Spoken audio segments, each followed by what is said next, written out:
Handa na ba kayo mga bata? Handa na po kami! Handa na rin ako. Kaya magsimula na tayo.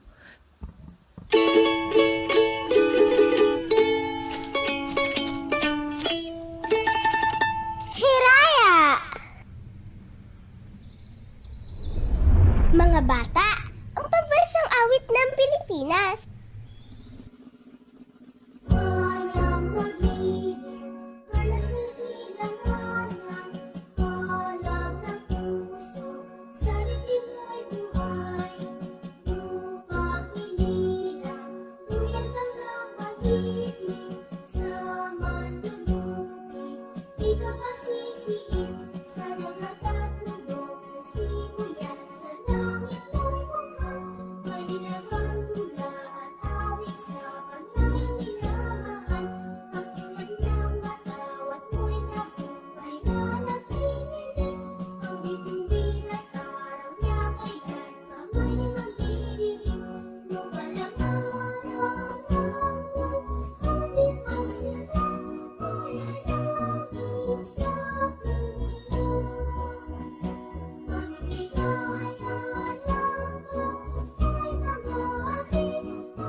Itaas ang kanang kamay at bigkasin ang panunumpa ng katapatan sa watawat. Ako ay Pilipino, buong katapatan nanunumpa sa watawat ng Pilipinas at sa bansang kanyang sinasagisag na may dangal, katarungan at kalayaan na ipinakikilos ng sambayanang makadiyos, makakalikasan, makatao at makabansa.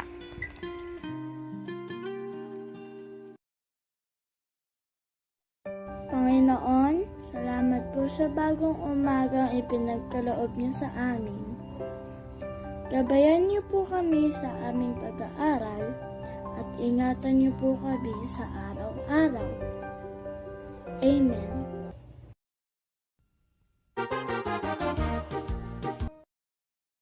Mga bata, tumingin sa labas ng bintana. Ano ang ating panahon ngayon? Maaraw, maulan, o maulap? Magandang umaga mga bata. Kinagagalak kong makita kayong muli. Bago tayo magsimula, ating munang balikan ang ating napag-aralan noong nakaraang isang linggo. Noong nakaraan, napag-aralan natin na ang lahat ng mga bata ay may kani-kaniyang mga pangalan. At bukod doon, pinag-aaralan din natin ang inyong mga kaarawan, kung saan ito ang inyong araw ng kapanganakan. At pinag-aralan din natin ang tungkol sa kasarian at ang mga bagay na gusto ninyo at hindi gusto na naaayon sa inyong mga kasarian. Handa na ba kayo? Handa na rin ako. Dumako na tayo sa unang bahagi. Ako ay may pansariling pangangailangan. Mga bata, ano ang nakikita ninyo sa larawan? Teacher! Sanggol po, teacher! Tama. Ano ba ang madalas na ginagawa ng sanggol? Matulog po at saka dumede lang ng dumede. Tama. Dito naman sa larawan na to, ano napapansin nyo? Teacher, lumaki na po siya. Dati po, tulog lang ng tulog. Ngayon gumagapang na po siya. Magaling. Napansin nyo ang pagbabago sa kanyang paglaki? Dito naman sa larawan na ito, ano ang napansin nyo? Teacher, lumaki na po siya. Natuto na po siya maglakad at naging malaki na po siyang lalaki. Magaling. Eto na siya ngayon. Maraming pagbabago sa kanya. At marami rin siyang pangangailangan na naibigay sa kanya ng kanyang magulang bago siya lumaki ng ganyan.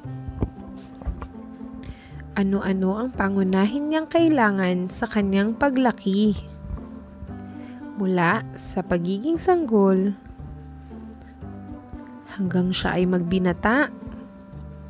Alamin natin. Sa kanyang paglaki, upang siya ay maging ligtas, kailangan niya ng isang bahay na matutuluyan. Ang bahay ang poprotekta sa kanya upang siya ay maging ligtas sa oras ng bagyo, tag-ulan o tag-araw.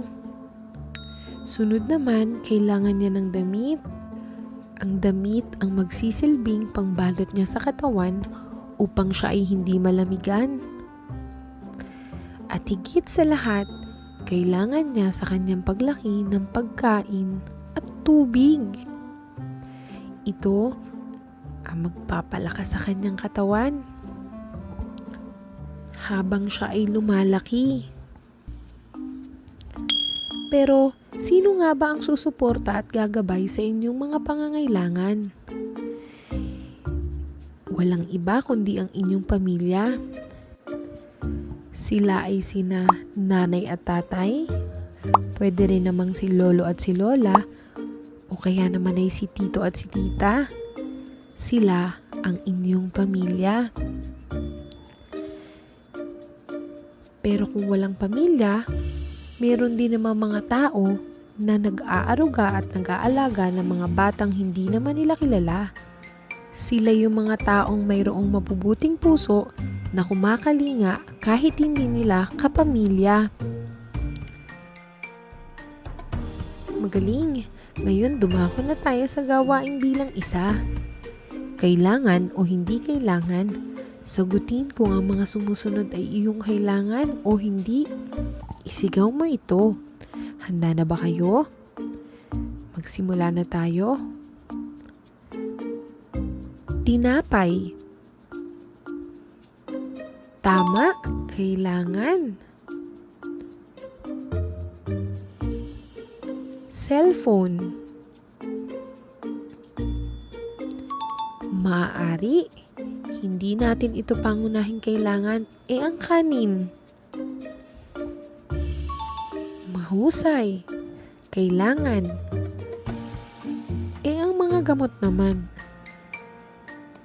Magaling, kailangan din. Ang laruan kaya mga bata? Hindi kailangan. Mahusay kayong lahat.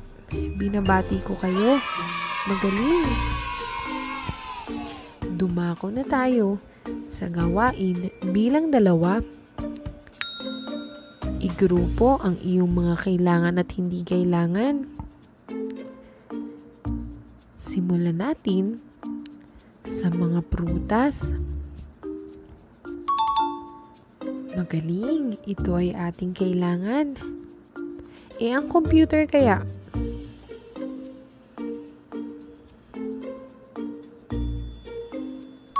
Tama, maaaring hindi natin ito kailangan.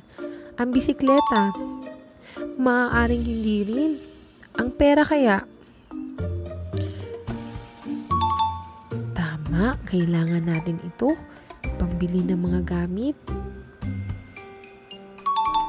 Ang jacket, kailangan din.